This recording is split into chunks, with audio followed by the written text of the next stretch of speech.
June 19th, also known as Juneteenth, marks a very important day in history. It is a day that celebrates the Emancipation Proclamation and freedom for the enslaved people of America. It is the day when truly all people of the United States are free.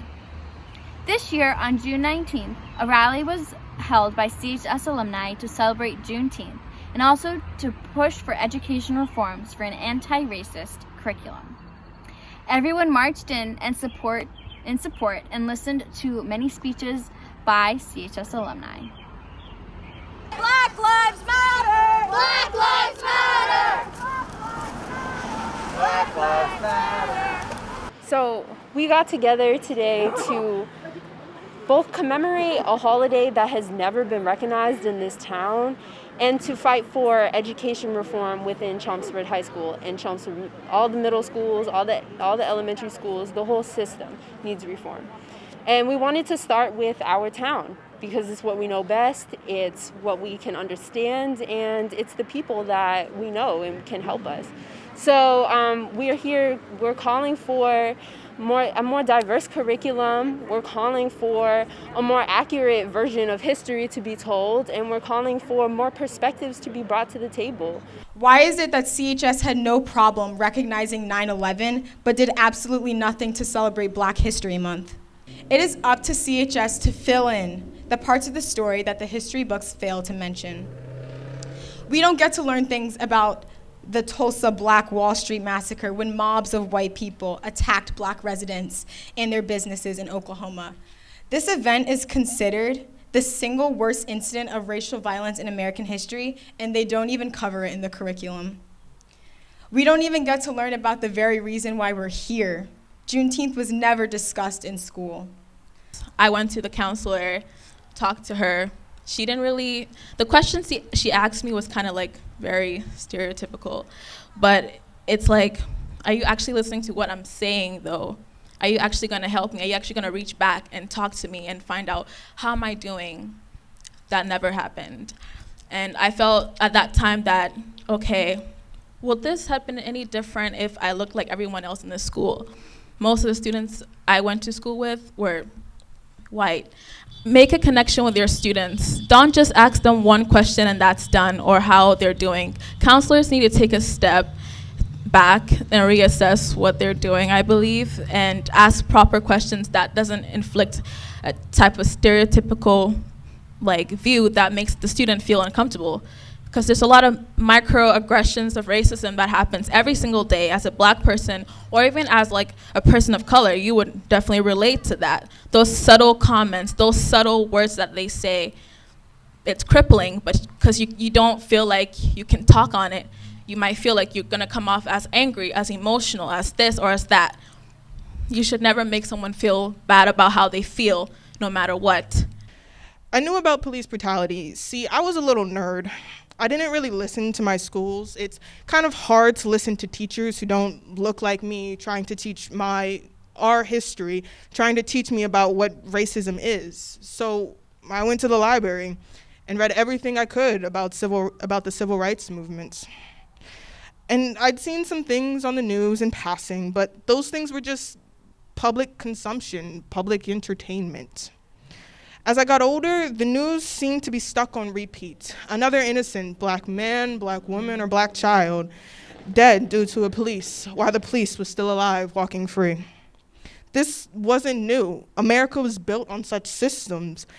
So my first experience with schools in Chelmsford was in kindergarten. And the very first day I walked in there, I was told that I could not sit with the kids, I couldn't eat with the kids, I couldn't play with the kids at recess or read with the kids, I couldn't be a part of any clubs because I was Black. And that was really for the first time that I realized that I was truly different. In third grade, the teacher asked, "Who here is American?" And I didn't raise my hand because I thought American meant white and Christian.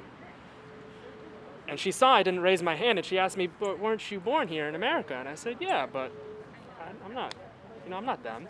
She said, you were born here. That makes you American. And I was confused. I didn't understand it at 3rd grade. But looking back, it's kind of crazy to think that at the age of 8 or 9 years old, when you are in 3rd grade, you can already internalize whether you belong or not. And that idea of finding your belonging hadn't come in Chelmsford for me. It came after Chelmsford. There have been way too many occasions where my non-black classmates have used the N-word and even tried justifying themselves. And they did that even when I expressed discomfort about it. This word was used when my ancestors were kidnapped, enslaved, beaten, raped, lynched. It's a word that should be completely obliterated from our vocabulary. There is no excuse.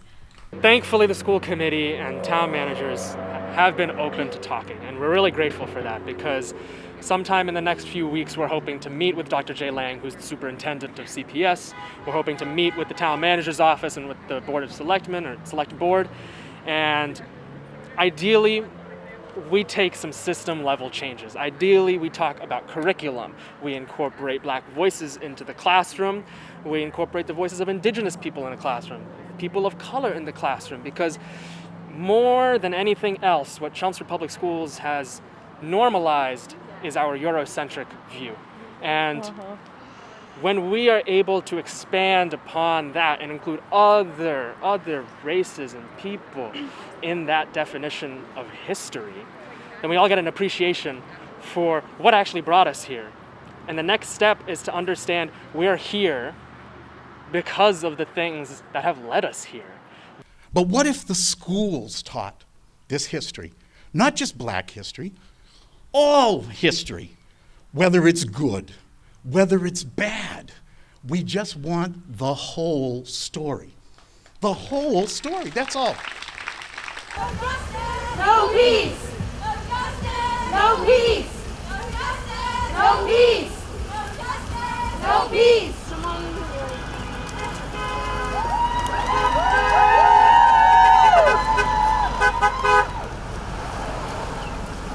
This is our watch. We have the power to change all that. There is nothing more hopeful, nothing gives me more optimism than my seeing youth take to the streets, in parks and commons all over the state of Massachusetts, all over the district I'm so proud to represent, to say, enough. So many people came to the event to show their support. We did reach out to the school administration, and they declined to provide a comment. But we hear steps are being taken.